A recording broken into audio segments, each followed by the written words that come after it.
আমার মা কিভাবে লিট্টি বানায় সেটা আজকে আপনাদের দেখাবো। লিট্টি বানানোর জন্য আটা মাখছে মা। প্রথমে কি দিচ্ছে বলো? নুন আর একটু সাদা তেল দিলাম। আচ্ছা, সাদা তেল, একটু হালকা চিনি অল্প দিলে টেস্ট হয় আর কি।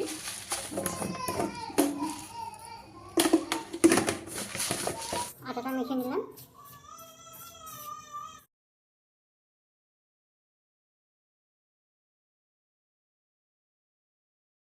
অল্প অল্প জল দিয়ে আটাটা, বেশি পাতলাও নয় খুব টাইটও নয়, নর্মাল যেরকম রুটি হয় সেরকম আটাটা মাখতে হবে। এই লেচি হয়ে গেল। এবার পুরটা তৈরি করি। পুরটা এবার রেডি করি। একটু ছাতু দিলাম, আর আমি পুরের জন্য পেঁয়াজ কুচি দিলাম, একটু আদি কুচি দিলাম, একটু রসুন কুচি দিলাম, একটু কাঁচা লঙ্কা কুচি দিলাম। এবারে একটু জোয়ান দেব, হাফ চামচ মতো, একটুখানি দিলেই হয়ে যাবে, বেশি লাগবে না। সর্ষের তেল দেব,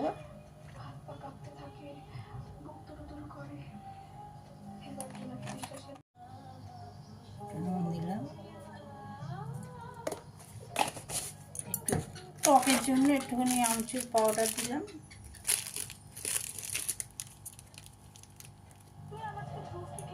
বেশি দেবো না। ঘরের তৈরি একটু লঙ্কার আচার, আমের আচার হলেও হয়, লঙ্কার আচার হলেও যার যেটা থাকবে সেটা দেবে। আমি একটু ঘরের তৈরি লঙ্কার আচার ছিল তাই দিলাম। আচারের তেলটা দিলে একটু টেস্ট হয়। হয়ে গেল। লেবু থাকলে, আচার না থাকলেও লেবু দিলেও হবে, পাতি লেবু এটা দিলেও ভালো হবে। তারপরে এটা ভালো করে একটু মিশিয়ে নিতে হবে।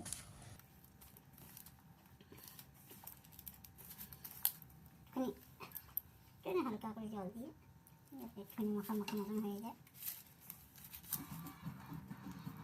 ঝোল হয়ে গেল, পুর রেডি আমার।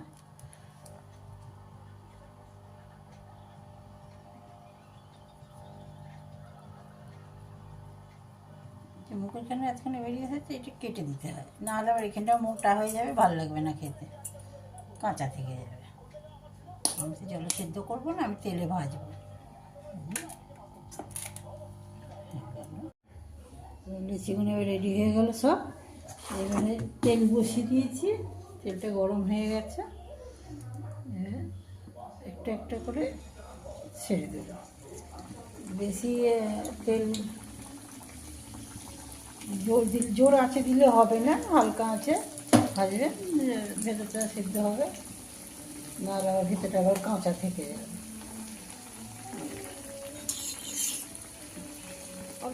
উল্টে পাল্টে আস্তে আস্তে ভাজতে হবে, নাহলে আবার ভেতরে আবার কাঁচা থেকে যাবে, খেতে ভালো লাগবে না।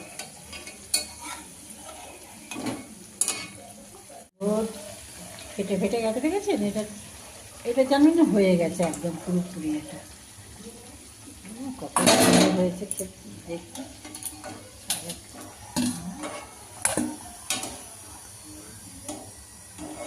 বাকিটা আবার ভেজে নিই।